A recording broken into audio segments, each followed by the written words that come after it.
Here's the Army Hour.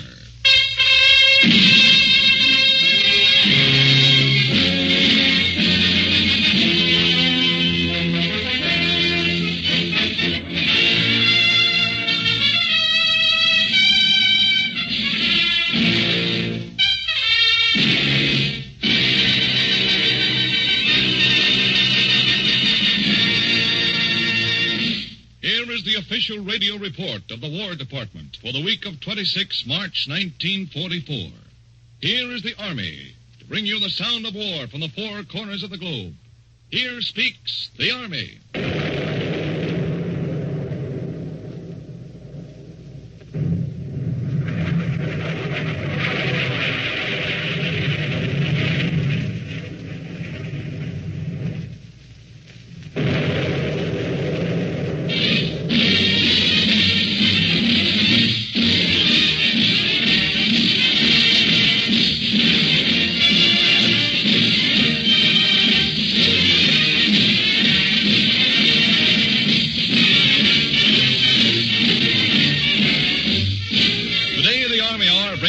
Of our soldiers from the northern and southern banks of the Mediterranean, from the central and the South Pacific. You'll hear how Main Street and Times Square follow the troops even to the front lines through motion pictures from Hollywood. Hickam Field in Hawaii is buzzing with activity today, and you'll witness the event shortly. A young veteran of battle is waiting to tell you his amazing story of combat. And standing by at the War Department in Washington is an officer of the General Staff with the official War Review of the week. This is the Army Hour.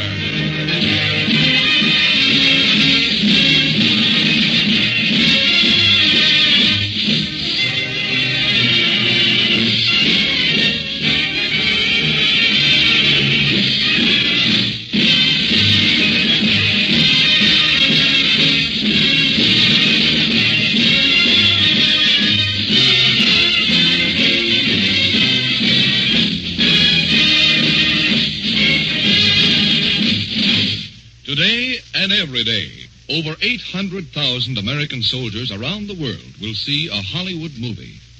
American movies go wherever our soldiers go, and sometimes the films get there almost as quickly as our fighting men. To tell you how this operates, here is Major John W. Hubble of the Army Pictorial Service of the Signal Corps. The film industry in Hollywood gives us the movies free. We ship, mostly by air, 65 copies of 3 different movies weekly to our 19 exchanges all over the world. India, Alaska, North Africa, the Southwest Pacific, to name a few. And each exchange then distributes the films to the troops by plane, boat, truck, jeep, anything that moves. On Bougainville, we had movies only 300 yards behind the front line. Thousands of troops gather almost nightly to see open-air movies in tropical New Guinea. 11 soldiers huddled around a stove in a Quonset hut in lonely Alaska to see the same show.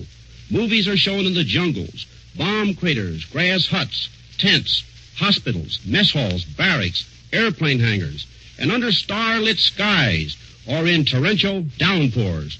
I can report the troops are seeing most of the new movies. These pictures begin to circulate among the troops overseas at the same time they begin their showings in this country. For example, during the past 2 weeks, we shipped Adventures of Mark Twain, Buffalo Bill, Meet the People. That shows the fine cooperation we are receiving from the film industry, which makes possible the showing of first-rate movies at all the fighting fronts. Thank you, Major Hubble. Now to visit some of those fronts and meet our troops stationed there. The Army Hour takes you now to North Africa. Here in the basement garage of a motor transportation company in North Africa, about 200 soldiers are seeing the movie The Miracle of Morgan's Creek. Some of the men are seated on long wooden benches. Many are sitting on improvised chairs. Others are standing with us here in the rear of this makeshift movie house. Beside me is Corporal Lawrence R. Hussey of Wayne, Michigan. How are you enjoying the show, Corporal? Oh, it's swell. Do you men work here in this same building? Yes, most of us are drivers. We're subject to call at any time. So we fixed up this place where we could see our movies and be ready for duty at the same time. It's tough, though, to have to leave in the middle of a show. Now I know how doctors feel when they get paged at the theater. And where do you live? We have our bunks over in the far corner of the garage, and our mess hall is right here. That makes it pretty convenient for you, doesn't it? Yeah, particularly when it's raining now. In warmer weather, though, we see our movies out of doors. We've been having our company films ever since we moved in here. That's one of the first things most outfits arrange for when we move into new quarters or bivouac areas. Well, you can tell from the crowd here tonight that these shows are really popular. They sure are. You're lucky if you can get a seat. He's Staff Sergeant Paul Kingwall. Where's your home, Sergeant? Salt Lake City. Well, do you see as many movies here as you did back in Utah? Maybe more. We get them twice a week. Tell me, do you get much advance notice about what picture you're going to have? No, we don't know it Until a few hours beforehand. But it doesn't seem to make much difference. How's that? Well, we're getting such good pictures. All the men just show up every movie night more or less automatically. Tell me, what are some of the movies you've been seeing lately? Well, we've seen As Thousands Cheer, Higher and Higher. Yes, and a guy named Joe, and This is the Army. Those are pretty recent releases. Yes, I think we get them at the same time as we do back home. That's right. My girlfriend and I compare notes in our letters. We've seen a lot of the same shows at the same time. Yes, and sometimes we see them at further folks back home. Well, you two seem to be real movie fans. Well, all Americans like movies, and over here they're our chief form of amusement. They sure help take a guy's mind off his troubles. Well, thank you very much, Staff Sergeant Tingwell and Corporal Hussey. We don't want to keep you any longer from tonight's showing of The Miracle of Morgan's Creek. Now from North Africa, we cross the Mediterranean to take you to Italy.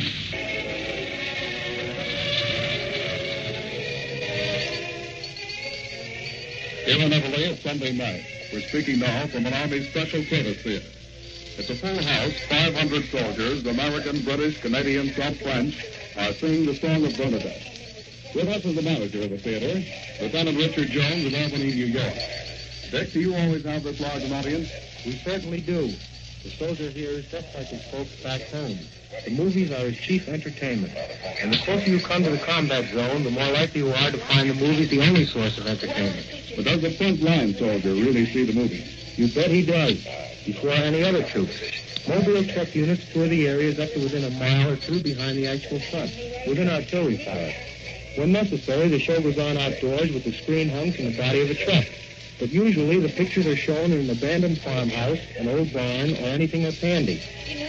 Up at the Anzio beachhead, they were showing the movie The More the Merrier, with Gene MacArthur and Joe McCrae. In one scene, McCrae apparently dropped something on the floor which made quite a noise. But the GIs watching the picture didn't hear it, because just then a German shell exploded right outside the theater.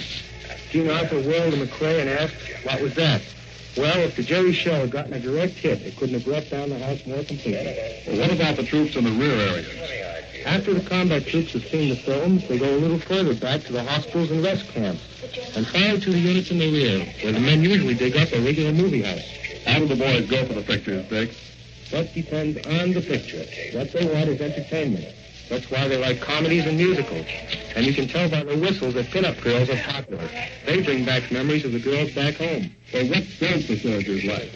They don't care for cowboy pictures, and especially don't like corn. That means they don't care for overdramatic or gushy pieces. And they don't go for patriotic flag wavers. To the fighting soldiers, any glamorized picture about the Army is just plain bunk. Well, just how much of a morale factor are these movies? It's still true. The biggest morale builder is pride and confidence in your Army. But these movies do boost that morale. My men and I do this work after hours in addition to our regular duties. But we know it's worth the effort when we see the men appreciate the shows. To the GIs in Italy, it's like a 2-hour furlough home. And that's true in every theater of war, Lieutenant Jones. Now let's hear what these movies mean to GIs in the South Pacific. Come in, Private Flynn, in New Caledonia. Hello, Algiers. This is CSC Norman Flynn in New Caledonia. Just Spongy. Yes, Sergeant. Well, we're Emerson. Frank, I hear you people in the South Pacific are in on some swell movies. Yeah, we've got some great ones lately. I don't know how you feel about it, but most guys down here don't like those for movie pictures. They like comedies, movies, historical and current events about film. The same thing in the Mediterranean area. And of course, everybody likes to see a pretty girl. I wish you could have been here last night when Special Service had Poot Rosie O'Grady with Betty Grable. We went for it in a big way. You had any especially interesting pickers lately? We sure have, Walter. You see, when the movers come to us here in the South Pacific, we make sure that the boys on Bougainville, New Georgia, and Guadalcanal sit in front. Our latest star is everybody happy with Ted Lewis and Man Wynn. Man's a favorite. The gang's all here with Benny Goodman, Carmen Miranda, and Alice Faye. The miracles of Morgan Creek with Betty Hutton and Eddie Bracken. That's the honey. You should have seen the gang love. You get many new pictures. Well, we're waiting for the song of Bernadette Cruz, and we'd like to see some more like the Battle of Russia. We saw movies in an open-air theater, and we saw that one in the pouring rain. That's the way it works here in Algiers. We just got some new films, too. Standing Room Only, Guadalcanal Diary, A Thousand's Cheer. And we're looking forward to seeing the Song of Bernadette, starring Jennifer Jones and Charles Dixon. Yes, sir, we're waiting for that one. We enjoy comedy, music, and we're told that we have more humorous parts on the way. And that's fine, because we love them, such as Walt Disney's Mickey Mouse and other cartoons. We do, too. That matters important. They're a little bit of home that we can take wherever we go. Well, time's up, Norm. See you in the newsreel. This is TFC Norman Flynn and the man New Caledonia. We're bringing the hour to New York.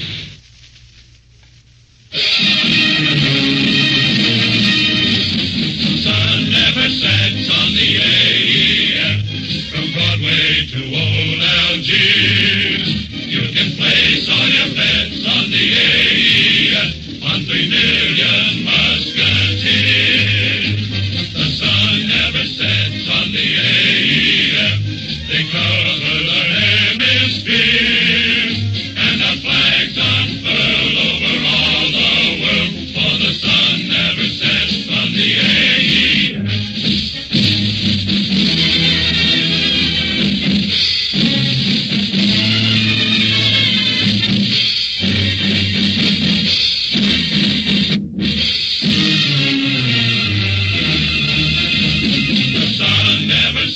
On the AEF, from Main Street to Tulagi, you can place all your bets on the AEF, for they mean to keep you free. The sun never sets on the AEF, and it won't set on liberty, while our banner flies over distant skies, and the sun never sets on the AEF. Hickam Field is a place that will long be remembered in the history of this war. Something new, something very fine has just been added there. The Army Hour takes you now to Hickam Field, Hawaii. Army Hour microphone, and tell us briefly why you joined and how you feel about it. When war broke out, I felt that if there was ever to be an organization for women connected with the Army, I would be one of the first to join. I don't see why more women don't go into the WAC. What about your training? After 5 years secretarial work, which I gave up when I volunteered, I took my basic training at Fort Oglethorpe, Georgia. Then went to the Army Administration School in Denton, Texas. From there, I was assigned to the Air Transport Headquarters in Washington. I'd like to introduce Sergeant Rita Sutherland of Seattle. Go right ahead. Sergeant Sutherland not only holds her own pilot's license, but she is a licensed radio telephone operator and has earned the Wing Certificate in Celestial Navigation. Sounds like you're pretty serious about your responsibility in wartime. Flying is only a hobby. My real reason for joining the Army is to help get my family back home as quickly as possible. My husband is an American Red Cross field director overseas, and my daughter Chloe is a lieutenant in the West doing laboratory research work on malaria. I feel that the Women's Army Corps gives us a much better understanding of what our men and boys are going through and will benefit us for the important job of readjustment after we've won the war. I agree with you. This is Corporal Barbara Simon. Corporal Simon of Marblehead, Massachusetts. I agree with Sergeant Sutherland. You see, I have a brother in the infantry. I have to admit that my reasons for volunteering are a combination of patriotism and curiosity. About the curiosity, how does Hawaii look to you? Wonderful. Really more beautiful, and there's more going on than I ever dreamed of. Only I don't think I'll get to do much skiing over here. Don't be too sure about that, Corporal Simon. Wait till you see our snow-capped volcanoes on the Big Island on your first 5-day pass. And here is the captain of the WAC company, Captain Audrey Hellenbeck of Oakland, California. Give me your attention for a moment. Your assignments are posted on the bulletin board. You are assigned to motor transport and clerical duty and have been selected for the job for which you are best fitted. Are there any questions? All right. This is the day you've been waiting for since you first volunteered for overseas duty back in basic training. We're the first black company in the Central Pacific, and we're assigned to the biggest air base in this theater. There's a big job to do. Let's do it. When Private Florence Patricia Gibbons of Dorchester, Massachusetts arrived with the WAC, she didn't expect a social call from Corporal Thomas Gibbons of Dorchester, but that's exactly what happened. It was a surprise, but then the past week has been full of surprises for us. It's been wonderful to see how thrilled the boys are to find someone in our outfit from their hometown. I think they're looking forward to furloughs, too, now that we're here. By the way, Corporal Gibbons came over for the broadcast today, and he's right here, too. How did you two get acquainted? I looked for the roster in the paper and saw Joyce and Dorchester and found one by the name of Gibbons. I said, what are we waiting for? Here's PFC Charles Dillenbeck of Chicago. He will be released by Private Patricia Gibbons. That's what they tell me. For a long time, I wasn't too sold in the WAC. But now that the time has come for me to go down south, I want to say good luck to you, Private Gibbons. A lot of us feel that way about the good luck. Frankly, I'm darn glad to see the WACs take over some of our jobs so we can move further out with ATC. Okay, Staff Sergeant Roger Levinson of Bangor, Maine. From Hickam Field, Hawaii, where the WACs are on the job, the Army Hour returns you to New York.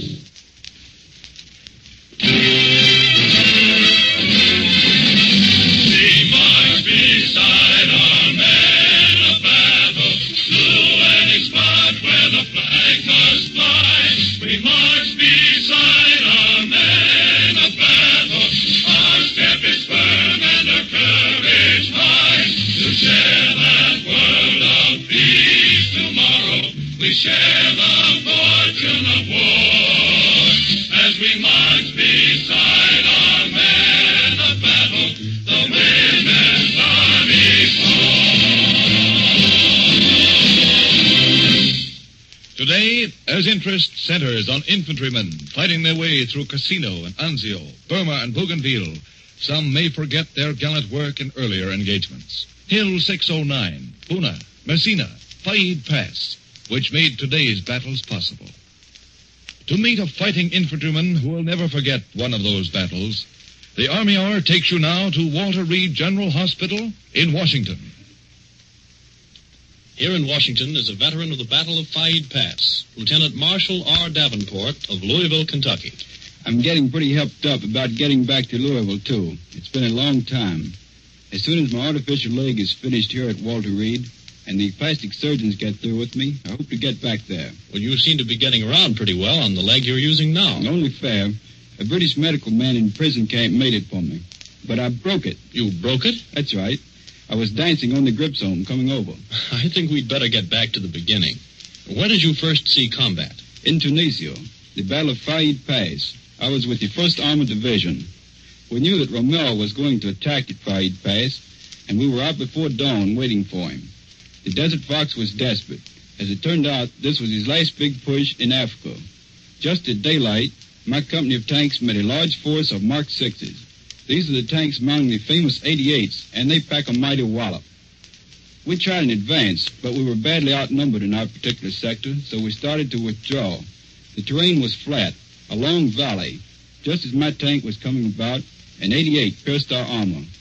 It broke open our ammunition cases, and in a flash, the whole inside of the tank was afire from the powder and oil on the floor. I knew I was burning to death. Then something happened inside the tank. I'll never know what. Something exploded, and it saved my life. Well, how did the explosion save your life? By blowing me out of the tank. I was badly burned, and one of my legs was almost cut off. I lay there in the sun from 8 in the morning until 6 in the afternoon before anybody could get to me.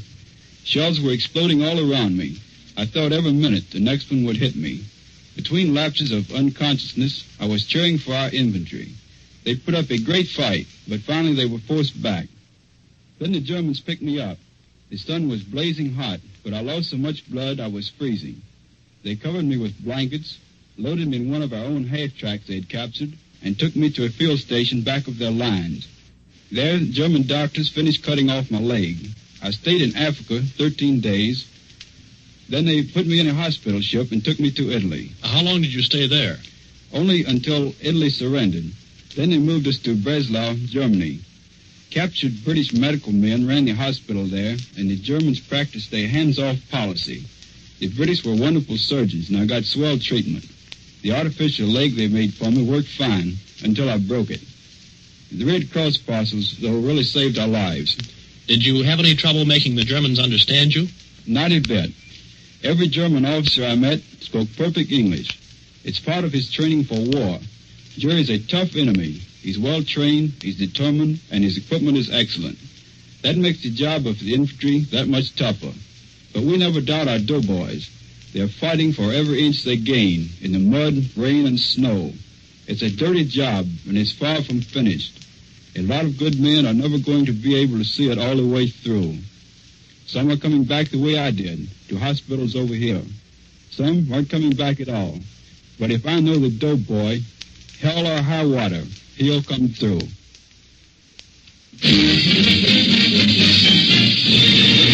On we go, we doughboys, on we go. There's no stopping us because we know we're the fighting infantry and bound for victory. On we go, marching on we go. Never quit, we doughboys never quit. For we've got the courage and the grit.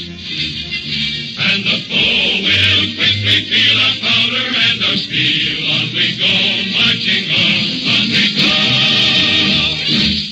Here is the adjutant's call, sounding for the official Army Review of the Week.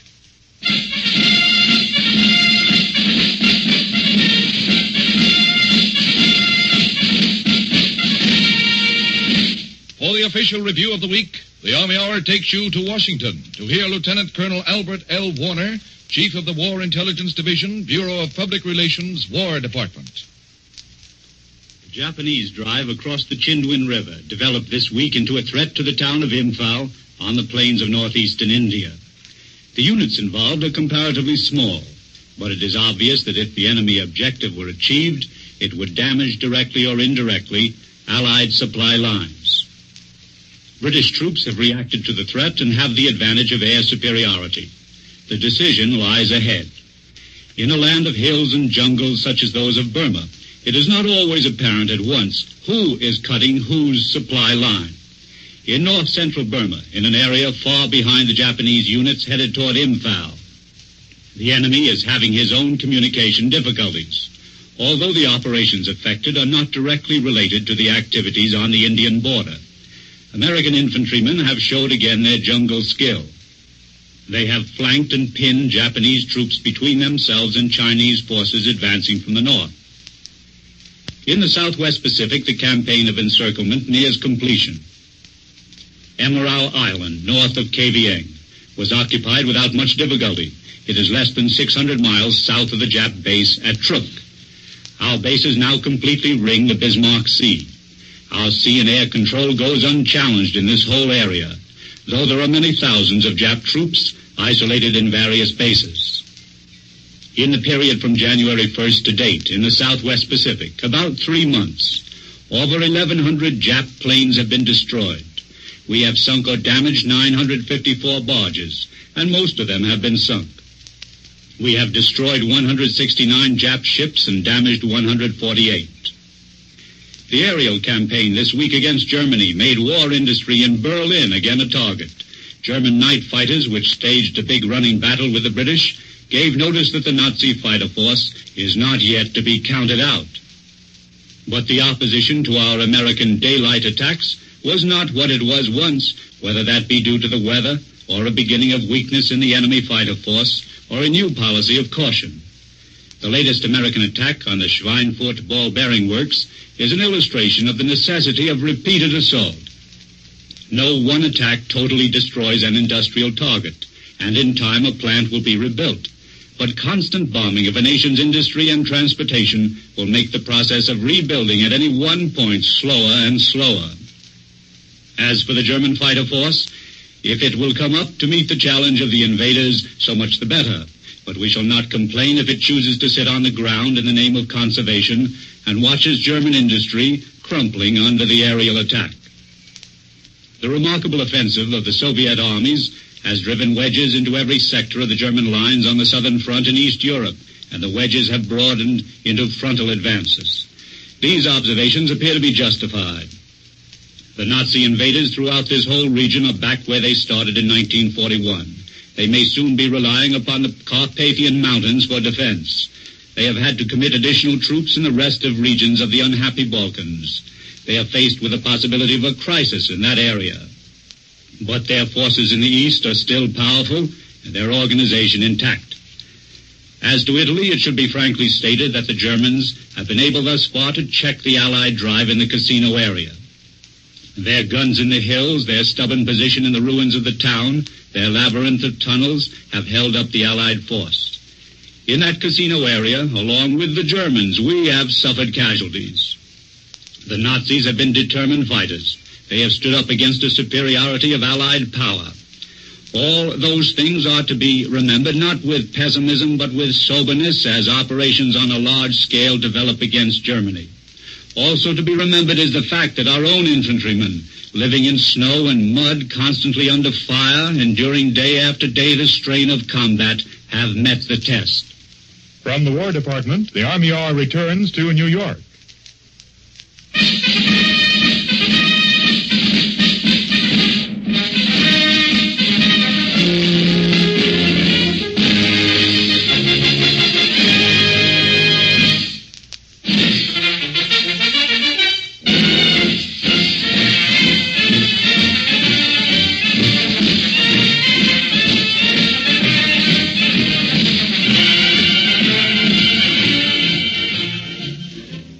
Today, the Army Hour is only 30 minutes, so that NBC may bring you the address of Prime Minister Churchill, beginning in just a few minutes. Today, we end 2 years, 104 weeks of reporting the most important story in the world, the progress of our Army on battlefields around the globe. Next week, a special anniversary program begins our 3rd year that will see us march forth with courage and confidence toward victory.